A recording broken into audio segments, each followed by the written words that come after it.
Hello guys, welcome to part 5 of the Hoenn tour series where we are going to review everything that happened in Las Vegas. Because guys, this was the first ever in-person event that I have attended, and oh my gosh, I have so much to share. And then after we're done, we're going to just go over a quick review of not only some things that have recently been announced for this weekend's global tour, but we're also going to talk about what the objective is for me personally, what I'm doing during the weekend. And because there's really not going to be too much going on because of not too high of a shiny rate for in general, and then like other things going on, I'm going to make the whole weekend into one video. So I thought I'd let you guys know that ahead of time. Subscribe to this channel for more content. And let me know in the comments below, what was your experience like in Las Vegas? Also, if you haven't been to Vegas, are you excited for the global Hoenn tour that's happening this weekend? Let's stop rambling and let's just get straight to the topic. So Chris and I went to Las Vegas last weekend to attend the Hoenn tour that's being held at Sunset Park. So I want to talk about the location first of all. Las Vegas is where there's so many Pokemon fans. And you also have people from Reno that would love to go to Vegas, or even like anywhere near Vegas, like maybe somewhere in, I don't know, LA, I don't know. But man, oh man, when we arrived at Sunset Park, it was a lot more spacious and a lot bigger than we expected. Like, it was probably almost 1/4 of like Central Park. Like, it was super wide spread out and there was so much to walk around, and they didn't even like reserve the entire park. And yet it was still huge.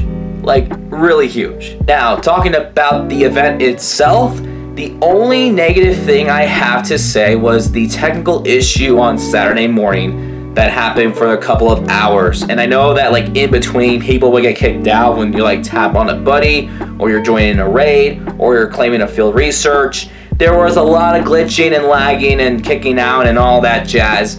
And so because of that incident, when things got a little more smoother, Niantic has announced that they were going to extend that event all the way to 10 p.m. And from 6 to 10 p.m. on that day, it was going to be all over the entire city of Las Vegas. So after we left the park, because it got really dark, we decided to go to the Strip so that we could be able to take advantage of the extension and the bonuses that go along with it. So then we can be able to get some shinies and other good stuff like Primal Ray energy and more. I love the habitats and I love the Pokemon that were featured in it too. I know we got a majority of all of them shiny, but man, it was great. I pretty much spent the majority of the event at Erie Mist because I was constantly catching Chimecho because I was super low on Stardust, and also I could just walk straight back and forth and still manage to hatch some 10-kilometer eggs. And that's where most of the YouTubers were because of that meet and greet. So that's why we were mostly at Erie Mist. And the only time I went to Splitting Sands was to do the Spinda task and the Shedinja encounters and catching Inkata for that Shedinja task. And also just trying to get shiny Cacnea as well. Also, I think I dirtied up my Dr. Scholl's. I should have brought different pairs of shoes. That was my fault. Ancient Shores, we really didn't spend too much time unless we were trying to get the collection challenge finished, because we had every shiny moving forward with this event. And then Verdant Earth was really great because that's where we got Mystic 7 and Cruise Ship and all the other YouTubers and stuff, and then trying to grind for that gold pin shiny. It was very spatial and it was just like, wow, it was amazing. I would say the only thing that I'm just a little beat up with myself is that I should have done more Primal raids. I know I didn't vlog too much on those raids, but I did get enough energy to get some Primal Reversions. So this weekend, off camera, we're going to try to get some Primal Reversions because again, during this weekend, we do have some objectives that we really need to focus on. But yeah, other than that, like for my first ever in-person event in Pokemon Go, I'm giving this a 9 out of 10, bro. I got shiny Kecleon, I got shiny Torkoal, I got some shiny Unknown. I also got all 3 of the new shinies. I got Surskin on the second day, which is wild. So, man, like, it was such a fun event, and I haven't seen that many shiny Spinda in my life. Like, that was just crazy. Now, just real quick, before we talk about the global Hoenn tour, I wanted to show you guys the Pokédex in Pokemon Go just real quick. You can see on the top that we have completed all 3 regions and got platinum medals for it. So if I go to shiny and we scroll through, we also completed the Kanto shiny dex, which I've mentioned a few times, but if you're new to this channel, I literally got every single shiny from the Kanto region. And we go to Johto, we try to finish that shiny Johto Dex like a very long time. Unknown is a kind of a different story, if I could find it real quick, because obviously we can't get all the shiny letters, but it is technically a species, so we got that completed. As you can see all the way through, it's so insane. Now we're entering Hoenn, and oh my gosh, guys, I kid you not, we only have 4 shinies left to complete the Hoenn Dex.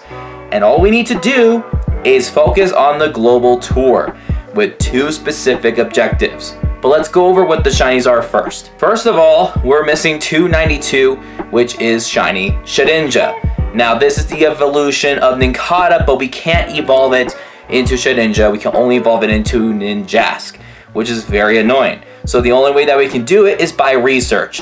And there's a thing called the Spooky Cipher, and the task is to evolve an Nincada and then get the encounter for the Shedinja. We really didn't get a lot of encounters for Shedinja when we were at the park, so we're gonna go around Minden Park on both days and try to get as much research task as possible. We continue to scroll down, and with some of the additions like Gulpin and Cacnea and the Torkoal, we go down to 357, which is Tropius, and 369, which is Relicanth. Guys, we have to get some 10-kilometer eggs hatched during the weekend. Now, I can't guarantee that we're going to get some shiny boosts, but I feel like the more 10Ks that we hatch, the better chances that we're going to get either shiny regionals, which are Torkoal, Tropius, and Relicanth. But those are the 2 main ones that we're trying to get, and I would like to get the Relicanth, considering that it's only exclusive in Fiji, which is like super small, and it's not that common at all. So we want to get the shiny Relicanth. And finally, the 4th and last shiny is 385, and that is shiny Jirachi. But I'm not stressed about that because it's going to take a while for us to finish the Master Research,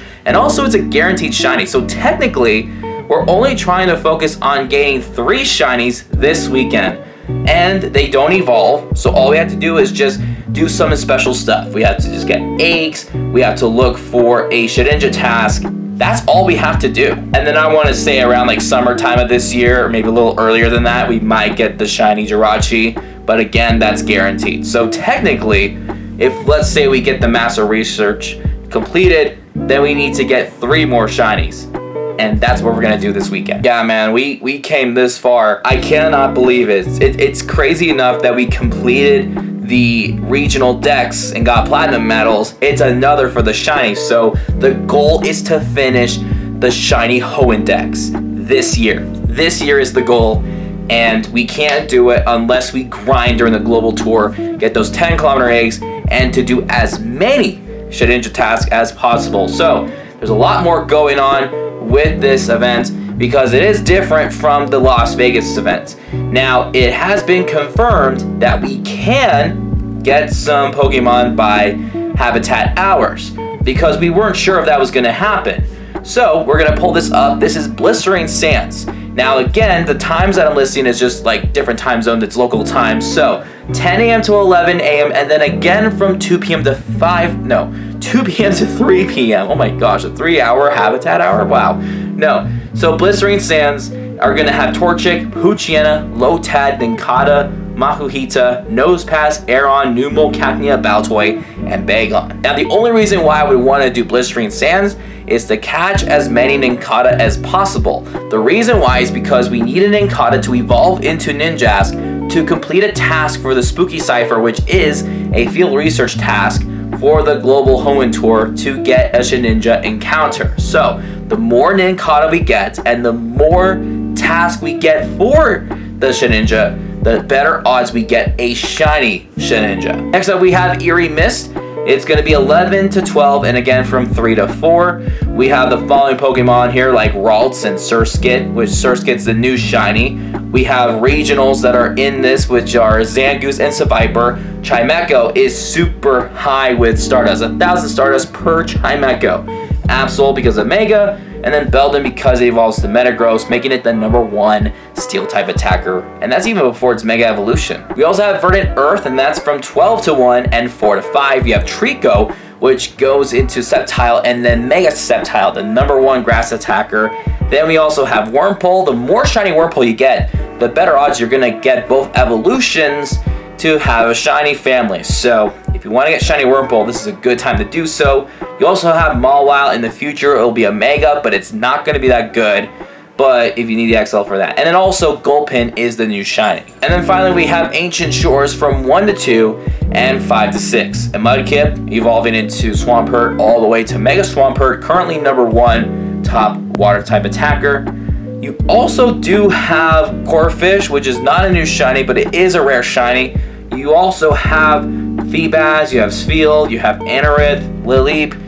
You know, you also have these good Pokemon. They're pretty much all water type and stuff, so if you need some of these shinies, definitely take advantage of that. Now, this is very, very important. For those of you that went to Las Vegas and bought the add-on for the Enthusiast bonus, which is me, there has been some technical issues apparently, and they're making up by having you use that bonus to carry over to the global tour. So this means that we are able to hatch eggs with 1/4 distance and get 3 times of candy, Stardust, and XP. Who could ask for anything more, right? That's awesome. So this means that it motivates me even more to go out there and get shiny Tropius and shiny Relicanth. So man, I can't wait. Now I can't guarantee we're gonna get shinies, but at least it's getting me motivated to at least attempt to try. And again, we don't have that many shinies left, so we're gonna try to close that door and then do the master research, so all we can focus on is the shiny Jirachi. So wish me luck, and I hope you guys have a good rest of your weekend. We'll post a video Monday morning. Peace out.